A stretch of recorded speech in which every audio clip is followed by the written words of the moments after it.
The numbers never lied. That's what Lucas Foster had learned in his 39 years, and it's what he'd built his financial consulting firm on. But as he stared at the spreadsheet glowing on his monitor at 2 a.m., tracking every dollar, every guarantee, every strategic insight he'd provided to build Veronica's legal empire, he wondered if he'd been blind to the most important calculation of all. $223,000 in financial backing, 47 detailed business plans, countless late nights crafting the strategic framework that would eventually become Foster and Associates law firm. The irony wasn't lost on him that his own last name adorned the door of a practice that was about to discard him. Veronica had been different 8 years ago. She'd sat in the same chair across from his desk, with law school acceptance letters scattered between them like battle plans. Her eyes had been bright with ambition, but tempered with humility. "I just need someone to believe in me until I can believe in myself," she'd said, her voice soft with vulnerability he rarely heard anymore. Back then, she'd been a paralegal from a trailer park in rural North Carolina, working 3 jobs to pay for LSAT prep courses. Her undergraduate debt was crushing, her credit shot, her dreams bigger than her bank account. Lucas had seen something in her sharp mind and relentless drive that reminded him of his younger self, someone willing to outwork everyone else to overcome their circumstances. What he hadn't anticipated was how thoroughly she would erase those circumstances, and him along with them. The transformation had been gradual. First, she'd stopped mentioning her background entirely. Then came the careful cultivation of an image. The designer suits, the networking events, the calculated friendships with Charlotte's legal elite. She'd started introducing him as my husband instead of my partner Lucas. Then just Lucas, with no explanation of who he was or why he mattered. Now apparently he was her starter husband. The SpectraCorp deal had consumed the last 18 months of their lives. Lucas knew every detail because he'd architected the entire approach. While Veronica focused on the legal intricacies, he'd spent weeks analyzing SpectraCorp's financial structure, identifying their pain points, and crafting a comprehensive strategy that went far beyond traditional legal services. The contract was worth $50 million over 10 years, a game-changing opportunity that would establish Foster and Associates as a major player in Charlotte's corporate legal landscape. But what Veronica didn't realize was that her proposal, impressive as it appeared, was built on a foundation with 7 critical flaws. Lucas had tried to address these issues months ago, but Veronica had dismissed his concerns. "You're overthinking it," she'd said, not looking up from her laptop. "This is legal work, not financial consulting. Stay in your lane." He'd stayed in his lane, but he'd also quietly documented every vulnerability, every missed opportunity, every strategic blind spot that could sink the deal, or worse, expose SpectraCorp to massive liability down the road. The proposal sitting in SpectraCorp's boardroom bore Veronica's signature, but the strategic framework, the risk analysis, and the innovative structuring solutions all came from Lucas's mind. She'd taken his blueprint and removed his fingerprints, presenting it as her own vision. Marcus Chen, SpectraCorp's CEO, was no fool. During their preliminary meetings, Lucas had noticed the older man's sharp eyes assessing not just the legal framework, but the business acumen behind it. Marcus had asked probing questions about financial implications that had left Veronica scrambling for answers Lucas had already provided in his background notes. Tomorrow night's law firm opening was supposed to be Veronica's victory lap. The SpectraCorp decision was expected within the week, and she was confident it would cement her reputation as Charlotte's rising legal star. Lucas closed his laptop and looked around his home office, the same room where he'd sketched out the business models that built Veronica's career. Tomorrow, everything would change. The Foster and Associates opening was everything Veronica had envisioned. The downtown Charlotte office space gleamed with marble floors and floor-to-ceiling windows. 150 guests mingled beneath crystal chandeliers, judges, corporate executives, fellow attorneys, and the city's business elite. Lucas stood near the bar in his best suit, watching Veronica work the room with practiced charm. She moved between groups like a conductor orchestrating a symphony, her laughter perfectly timed, her attention precisely allocated. This was her element, the social chess game she'd mastered over 8 years of climbing Charlotte's professional hierarchy. He noticed Marcus Chen in the corner, nursing a bourbon and observing the festivities with the detached interest of someone accustomed to evaluating performances. Their eyes met briefly, and Marcus nodded. a small acknowledgement that held more weight than the effusive greetings Veronica was distributing. "Ladies and gentlemen," Veronica's voice cut through the cocktail chatter as she positioned herself in the center of the room. The conversations died down, all attention turning to the woman of the hour. "Thank you all for being here tonight to celebrate not just the opening of Foster and Associates, but the power of determination and vision," she began, her voice carrying the confident cadence she'd perfected in courtrooms. Lucas felt something cold settle in his stomach. He knew that tone, that careful emphasis on individual achievement. "I want to especially thank everyone who supported my journey to this moment," she continued, her eyes scanning the crowd. "But I also want to acknowledge that success sometimes requires difficult transitions." She turned toward Lucas, and he saw something predatory in her smile. "Here's my starter husband, Lucas," she announced, gesturing toward him with her champagne flute. "He's been such a good sport about supporting my career, co-signing loans, providing financial backing, making sure I could focus on what really mattered." The room went silent. Lucas felt 150 pairs of eyes turned toward him like spotlights. "But now that I'm established," Veronica continued, reaching into her purse with theatrical flair, "I think it's time I upgraded to someone more compatible with my new position." She pulled out an envelope and held it up for everyone to see. "Divorce papers," she announced with a triumphant smile. "I believe in clean transitions." The silence lasted exactly 3 seconds. Then someone started laughing. Then someone else. Soon, half the room was chuckling like this was the most entertaining thing they'd witnessed all year. A few people actually applauded. "Brutal but smart," whispered a voice behind Lucas. "No point dragging it out. She's got guts," came another murmur. "I respect that." Lucas looked at the envelope in Veronica's manicured hand. 8 years of marriage, reduced to entertainment at a cocktail party. He glanced toward Marcus Chen, who wasn't laughing. The CEO was watching Lucas with intense curiosity, as if this moment revealed something important about the dynamics he'd observed in their previous meetings. Lucas walked forward, took the envelope from Veronica's hand, and slipped it into his jacket pocket without a word. The room watched in fascination, waiting for his response, anger, pleading, some emotional outburst that would complete their evening's entertainment. Instead, he simply nodded to Marcus Chen across the room, turned, and walked toward the exit. "Lucas, don't be dramatic," Veronica called after him, her voice carrying that practiced tone of reasonable authority. "We can discuss the details later. Stay and have a drink." He kept walking, but something cold and calculating was already forming in his mind. Something that told him Veronica had just made the biggest strategic error of her career. Lucas sat in his home office for 2 hours after returning from the party, surrounded by the artifacts of their shared ambition. The walls were covered with whiteboards, still showing the strategic frameworks he'd developed for Veronica's practice. Business models, risk assessments, competitive analyses, the intellectual architecture of her success. In the corner sat a cardboard box labeled V's Law School Applications. He'd saved it as a memento of their beginning, when they'd been partners in every sense of the word. Inside were the rough drafts of her personal statement, filled with his editorial notes and encouragement. Her practice LSAT tests scored in his handwriting. The financial aid applications they'd completed together at this very desk. He pulled out a photo from their law school graduation party. Veronica in her cap and gown, holding her diploma with tears of joy in her eyes. Lucas beside her, beaming with pride at what they'd accomplished together. On the back she'd written, "To my amazing partner, none of this would exist without you. Love always, V." For a moment, Lucas felt a stab of genuine grief. Not for their marriage, that had been dying a slow death for months, but for the woman Veronica had once been. The brilliant, hungry, grateful partner who had valued his contributions and treated their success as truly shared. That woman had been real. He'd seen her cry over case law at 3 a.m., doubt herself before bar exam results, celebrate their first major client like they'd won the lottery. Somewhere along the way, that woman had been consumed by the image she'd created to survive in Charlotte's elite legal circles. But grief was a luxury he couldn't afford. Tonight had clarified something important.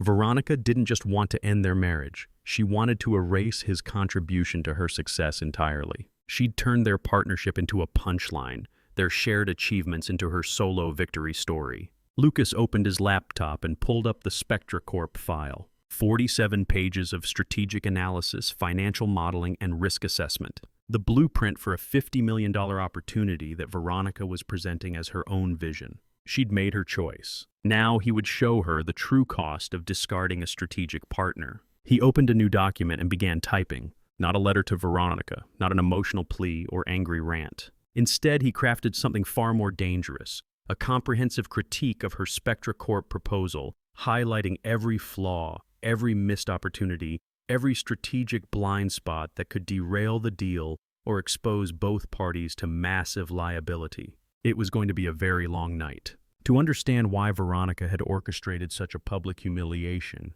Lucas realized he needed to understand the deeper currents driving her behavior. Her transformation hadn't happened overnight. It had been a carefully constructed response to a lifetime of shame and insecurity. Veronica had grown up in a trailer park outside Shelby, North Carolina. Her mother worked double shifts at a textile factory. Her father had disappeared when she was 12. She'd been the smartest kid in her high school, but also the poorest. Watching her wealthier classmates take for granted the opportunities she had to fight for. The first time she'd visited Charlotte's legal district as a paralegal, she'd felt like an imposter among the marble lobbies and designer suits. Lucas remembered her coming home from networking events in tears, convinced everyone could see through her carefully constructed professional persona to the trailer park girl beneath. "They know I don't belong," she'd whispered one night after a particularly brutal bar association mixer. "They can smell it on me." Lucas had held her then, assured her that competence mattered more than pedigree, that her intelligence and work ethic would eventually speak for themselves. He'd been wrong. In Charlotte's insular legal community, image mattered as much as ability, and Veronica had learned to play that game better than anyone. The problem was that Lucas represented everything she was trying to escape. His steady presence reminded the world that her success hadn't materialized from pure individual brilliance. Every time someone asked about her supportive husband, it undermined the narrative of self-made achievement she'd so carefully constructed.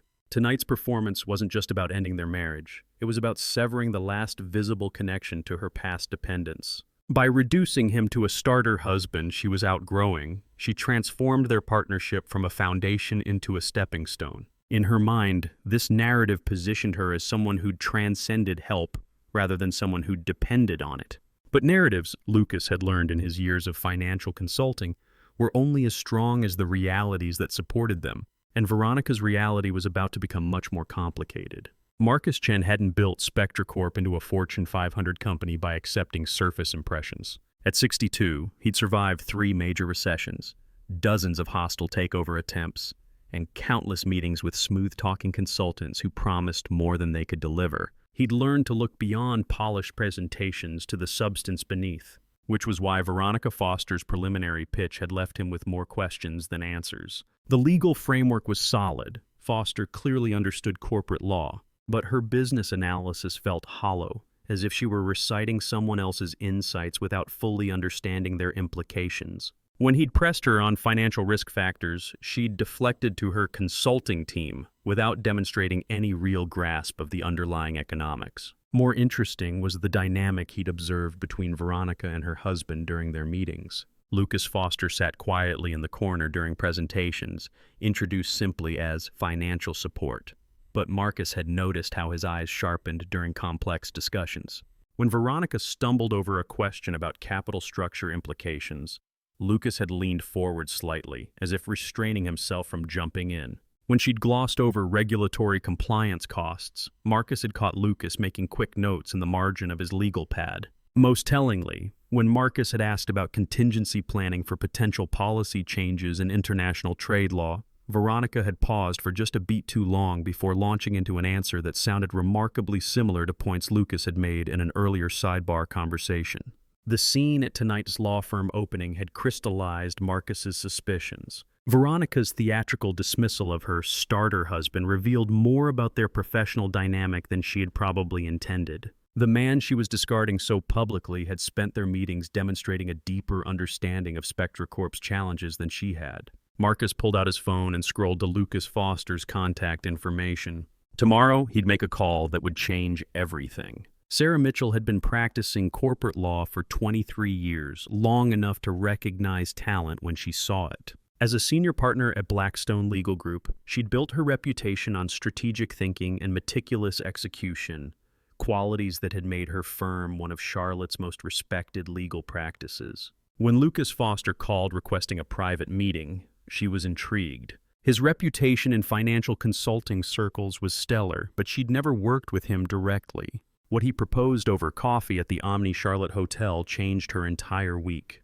I have reason to believe that Foster & Associates' Spectra Corp proposal contains 7 critical flaws that could expose both parties to significant liability, Lucas began, sliding a bound document across the table. I'd like to offer you the opportunity to present a superior alternative. Sarah opened the document and felt her eyebrows rise. The analysis was devastating and thorough.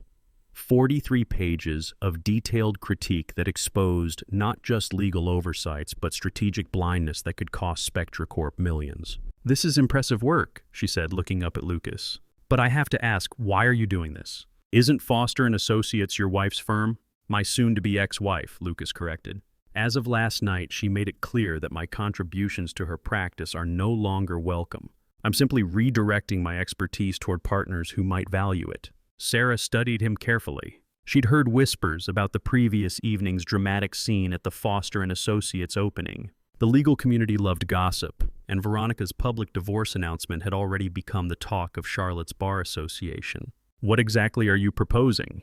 She asked. A partnership. You provide the legal expertise and established client relationships. I provide strategic analysis and financial structuring that goes beyond traditional legal services. Together, we present Spectra Corp with a comprehensive solution that addresses not just their immediate legal needs but their long-term business objectives. Lucas leaned forward, his voice taking on the quiet intensity Sarah had seen in the most successful dealmakers.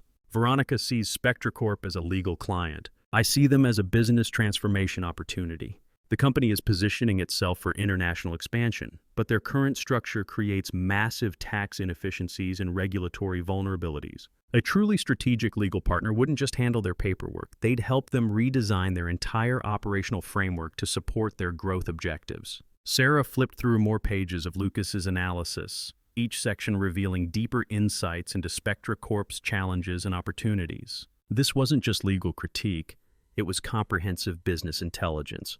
You've clearly done your homework, she said, but Spectra Corp is already deep in negotiations with Foster & Associates. They're expecting a decision within days, which is why we need to move quickly, Lucas replied.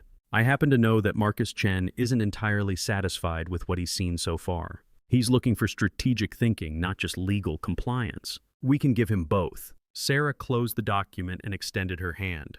Mr. Foster, I think we have a deal. Marcus Chen's conference room overlooked Charlotte's skyline from the 42nd floor of the Spectra Core Tower.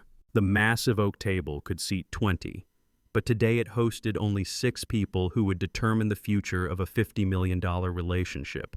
On one side sat Veronica Foster with 2 associates from her firm, their presentation materials organized in neat piles before them. Veronica wore her most expensive suit, a charcoal gray ensemble that projected authority and confidence. She'd spent the morning reviewing her talking points, certain that this final meeting was merely a formality before signing. On the other side sat Lucas Foster and Sarah Mitchell, with a single financial analyst from Lucas's firm.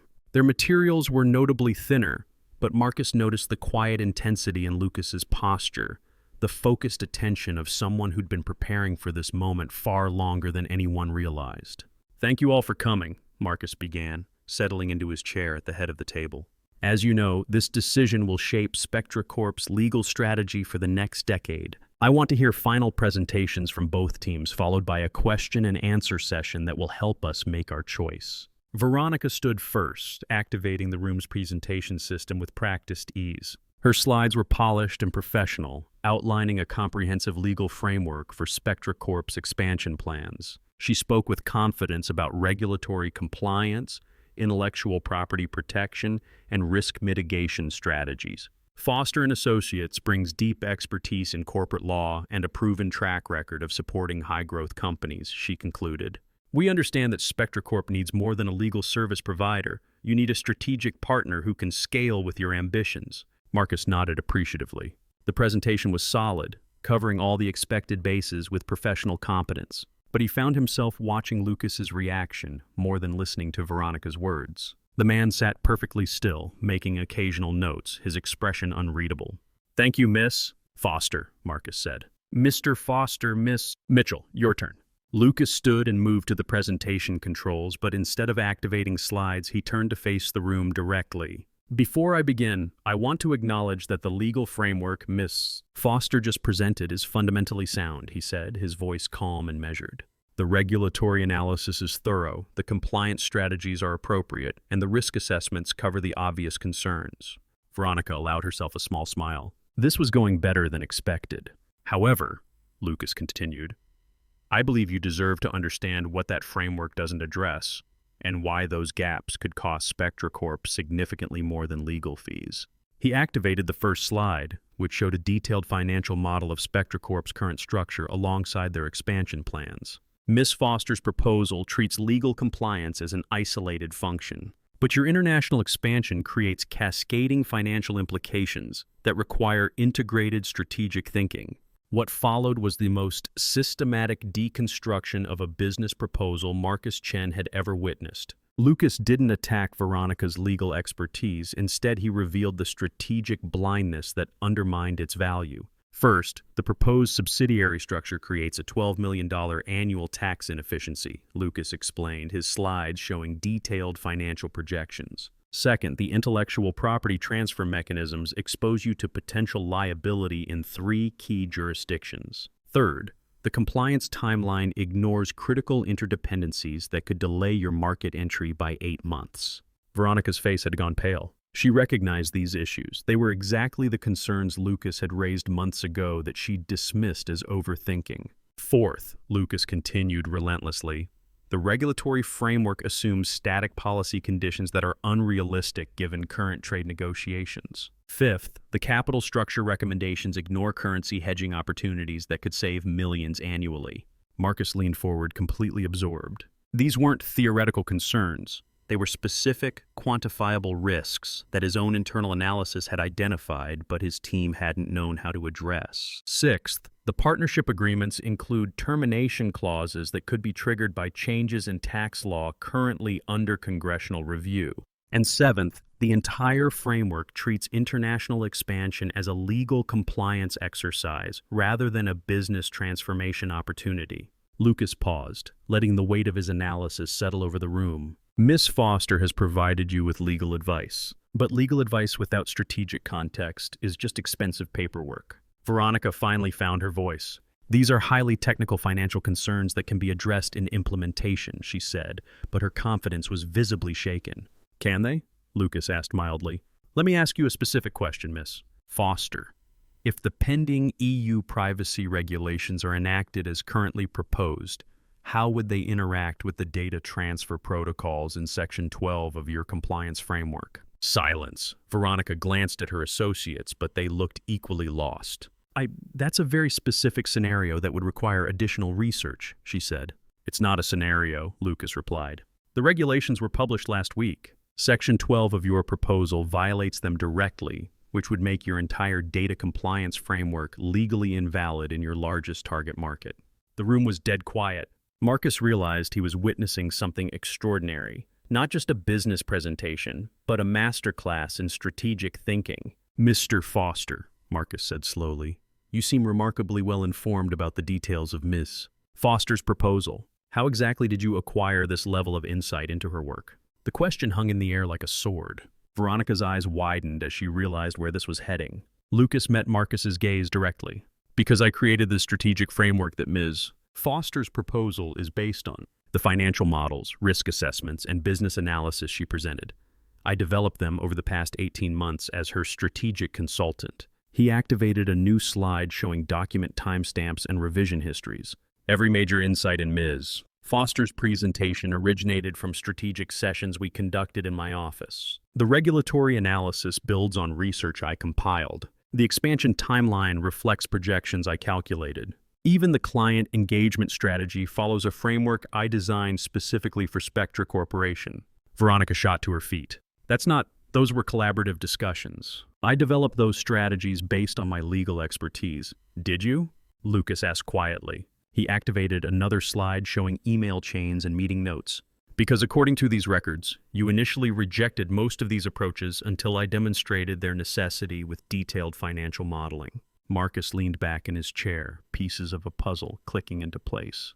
The disconnect he'd sensed in previous meetings now made perfect sense. Veronica had been presenting someone else's strategic thinking without fully understanding its implications. "Miss Foster," Marcus said, his voice carrying a new edge.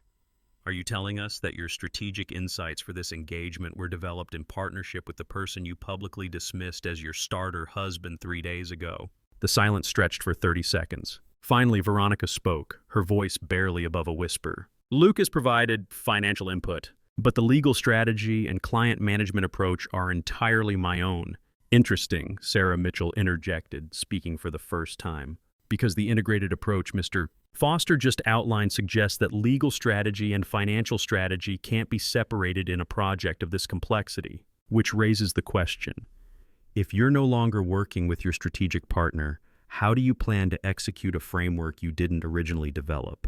The final slide appeared on the screen, a comprehensive alternative proposal from the Lucas-Sarah Alliance addressing every flaw they'd identified while providing solutions Veronica's team couldn't match. Marcus Chen had seen enough. The call came at 4:47 p.m. on Friday afternoon. "Mr. Foster, this is Marcus Chen. I'm calling to inform you that Spectra Corp has decided to engage Blackstone Legal Group with your firm as strategic partner for our international expansion project." Lucas had been expecting the call, but hearing the words still sent a surge of satisfaction through his chest. "I appreciate your confidence in our approach, Mr. Chen. To be frank, it wasn't a difficult decision once we understood the actual dynamics of the competing proposals," Marcus continued. "Your analysis revealed gaps in our thinking that could have cost us millions. That's the kind of strategic partnership we need." After hanging up, Lucas sat in his office for a long moment, looking out at Charlotte's skyline. Somewhere across the city, Veronica was probably receiving a very different phone call. The news spread through Charlotte's business community like wildfire. By Monday morning, everyone knew that Lucas Foster, the quiet financial consultant dismissed as a starter husband, had outmaneuvered one of the city's rising legal stars to land the biggest corporate deal of the year. Lucas's desk now occupied the corner office of a expanded consulting firm with 3 new senior partners and a client roster that had tripled since the Spectra Corp victory. The success had attracted attention from companies across the Southeast who wanted strategic thinking that integrated legal, financial, and operational considerations. The morning mail brought an envelope with familiar handwriting. Inside was a letter from Veronica, 3 pages of careful prose acknowledging her mistakes and asking if they might find a way to work together professionally. "I realize now that I let pride and insecurity drive decisions that harmed both of us," she wrote. "I'd like the chance to learn from someone who clearly understands strategic thinking in ways I'm still developing." Lucas read the letter twice, then walked to his office shredder. Some bridges, once burned, revealed foundations that were never as solid as they appeared. He turned to his computer and began drafting a proposal for his newest client, a biotechnology firm that needed exactly the kind of integrated strategic thinking that had made him Charlotte's most sought-after consultant. Outside his window, the city hummed with the energy of people building, competing, and discovering what they were truly capable of when they stopped accepting other people's definitions of their worth. Our epilogue, 3 years later. The notification chimed on Lucas's phone as he reviewed acquisition documents for his latest client. Forbes had just published their annual 40 Under 40 list for the Southeast, and his name appeared at number 7. Lucas Foster, strategic consultant, the architect behind some of the region's most successful corporate transformations. His consulting firm now occupied 2 floors of Charlotte's most prestigious business tower. The wall behind his desk displayed framed deals rather than diplomas. Spectra Corp's successful European expansion, the biotech merger that had created a new industry leader, the manufacturing restructuring that had saved 3,000 jobs while increasing profitability by 40%. Each success built on the foundation of integrated thinking that had emerged from that devastating confrontation 3 years ago. Lucas had learned that his greatest strength wasn't financial analysis or strategic planning. It was the ability to see connections that others missed, to understand how legal, financial, and operational decisions created cascading effects throughout complex organizations. The intercom buzzed. "Mr. Foster, your 3 p.m. appointment is here. Send them in." The door opened to reveal a young woman in her late 20s, nervous but determined. She reminded Lucas of someone else he'd once known, ambitious, brilliant, and clearly struggling with something deeper than professional challenges. Mr. Foster, thank you for seeing me. My name is Jennifer Walsh. I'm a junior associate at McKenna and Partners, and I have a proposition that might interest you. Lucas gestured to the chair across from his desk, the same chair where so many strategic partnerships had begun. I'm listening. My firm is pursuing a major client, Henderson Industries. It's a $200 million opportunity that could establish us as a major player in corporate restructuring. But I think our approach is fundamentally flawed. She pulled out a bound document, her hands slightly trembling. I've identified 7 critical gaps in our strategy, but when I raised them with my partners, they told me to stay in my lane. And they're treating this as a pure legal engagement. But Henderson's real challenges are operational and financial. Lucas opened the document and felt a familiar recognition. The analysis was sophisticated, the insights valid, the strategic thinking several levels above what he typically saw from junior associates. This is impressive work, Ms. Walsh. But I have to ask, why bring this to me instead of working through your firm's hierarchy? Jennifer's jaw tightened slightly. Because my partners don't take strategic input from junior associates seriously, especially not from women who haven't paid their dues. They want me to do research and stay quiet while they present ideas I developed as their own insights. Lucas studied her carefully. The parallel to his own experience was obvious, but he sensed something different here. Not the entitled frustration of someone seeking shortcuts, but the determined clarity of someone ready to prove their worth on merit. What exactly are you proposing? A partnership. I provide the legal expertise and client access. You provide the strategic framework that transforms this from a legal engagement into a business transformation opportunity. We split the fees, but more importantly, we both get credit for the work we actually do.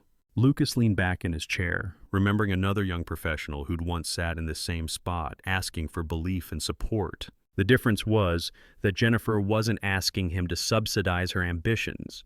She was proposing a genuine partnership based on complementary strengths. Henderson Industries, he mused. Manufacturing conglomerate, family-owned for 3 generations, facing disruption from international competition? Exactly. They need legal restructuring, but they also need operational efficiency improvements, supply chain optimization, and a complete rethinking of their market positioning. McKenna and Partners sees it as a corporate law problem. I see it as an integrated business challenge. Lucas made his decision. Miss Walsh, I think we should schedule a longer conversation. But first, let me ask you something important. Are you prepared for the possibility that success might require you to leave your current firm? Jennifer's smile was sharp and confident. Mr. Foster, I didn't come here to play it safe. I came here to prove what I'm capable of. Lucas opened his calendar. Sometimes the most satisfying victories came not from defeating those who'd underestimated you, but from empowering others to discover their own strategic strength. Let's talk about changing the game entirely. As Jennifer left his office with a follow-up meeting scheduled, Lucas realized that his greatest legacy wouldn't be the deals he'd won or the fortune he'd built. It would be the strategic thinking he'd passed on to others who refused to accept limitations others tried to impose on them. The view from his window remained the same, but the city below seemed full of new possibilities. Partnerships waiting to be formed, strategies waiting to be discovered, and people ready to prove that intellectual capital, properly deployed, could reshape entire industries. Some foundations, once established, supported structures far grander than their original architects had ever imagined.